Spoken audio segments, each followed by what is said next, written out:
Good morning. Pastor Mike, Ascension Lutheran Church, Wichita, Kansas. Last week I talked about the first rule of gardening my father taught me. Don't get rid of your seed corn.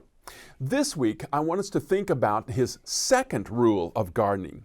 There's no use watering last year's crops. This was my father's way of saying what others mean when they say, there's no use crying over spilt milk. What Dad meant was that worrying about things that can't be changed is useless. It's a waste of time and emotional energy. Fretting over things done that should not have been done and things that should have been done that were not. Fixated on your failures, unable to forget and go on with life. Two people were talking. One says, "My friend has a terrible memory, the worst memory I have ever heard of." The other responds, "Forgets everything, huh?" "No," responds the first, "remembers everything." St. Paul talks about how in his own life he had to forget those things that were past. "Forgetting what lies behind, I press on," says Paul in Philippians 3. The opening lines of Aldous Huxley's novel, Brave New World, offer an alternative translation of St. Paul's reminder to forget. Rolling in the muck is not the best way of getting clean. There's no use watering last year's crops was Dad's way of teaching us that there are things that you remember and things that you have to learn to forget. Yes, learn to forget. You have to learn to forget grudges, betrayals, sins against you, being left out, or in modern terms, being ghosted. Things like this are hard to forget. But if you are to be the best servant of God you can be, sometimes your soul has to be cleansed by forgiving and then forgetting. You may have had a parent spout these words of wisdom as well. It's one of those litanies of life. Do it right or don't do it at all. It comes from a poetic format. If a task is once begun, never leave it till it's done. Be it great or be it small, do it right or don't do it at all. There's no use watering last year's crops. You can't expect perfection from others or from yourself.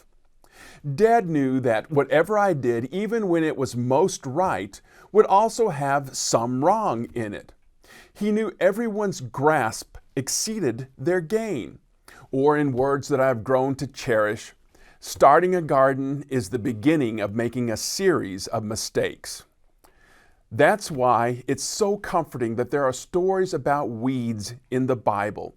We all have to live life among the weeds. There are no perfect fields. Every crop of wheat must learn to live with the weeds. Sometimes I wondered if my parents intentionally cultivated weeds as a way to challenge us kids, especially Mom. "How long till supper, Mom?" we would ask. Mom would vaguely answer, "3 shakes of a dead sheep's tail." "What are we going to have for supper?" we'd ask. "Pig's butt and beans." That's ham and beans for city folks.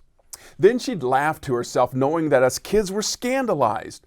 Mom, who wouldn't allow us to use slang and corrected us every time we used the adjective good when it should have been the adverb well, and absolutely forbade the use of ain't, had just said a word we weren't allowed to say, and we didn't know what to do about it.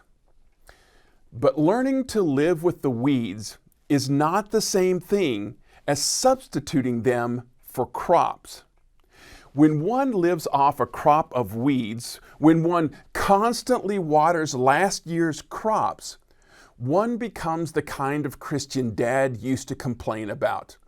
Some church members are like a farmer's pond, he says, dried up in the summer and frozen in the winter. The power of a lone worry, a single fret, a solitary weed to stop life in its tracks and keep the soul from growing is brought home to me every time I see an airliner arrive at a terminal gate. As I look out the window, I see a solitary figure walk up to the front wheel and place a block of wood in front and behind the tires. Here is one of the most powerful machines invented, outfitted with the most sophisticated technology in the world. And it's effectively blocked from going anywhere by pieces of wood that would be too small for many of our fireplaces. It doesn't take much to prevent us from going anywhere, or to cause us to climb up the rough side of the mountain, as the song goes. One failure that keeps wedging in our wheels, one mistake that we keep dragging with us, one foul up that we won't bury and forget. That's all it takes to bring life to a grinding halt and to prevent the soul from taking off. A woman dreamed that she walked into a brand new shop in a brand new mall. She was more than a little surprised to discover Jesus behind the counter. "What kind of merchandise is for sale here?" the woman asked. "Everything to fulfill your burning desires," Jesus answered. The woman couldn't believe her ears. Everything to fulfill her burning desires?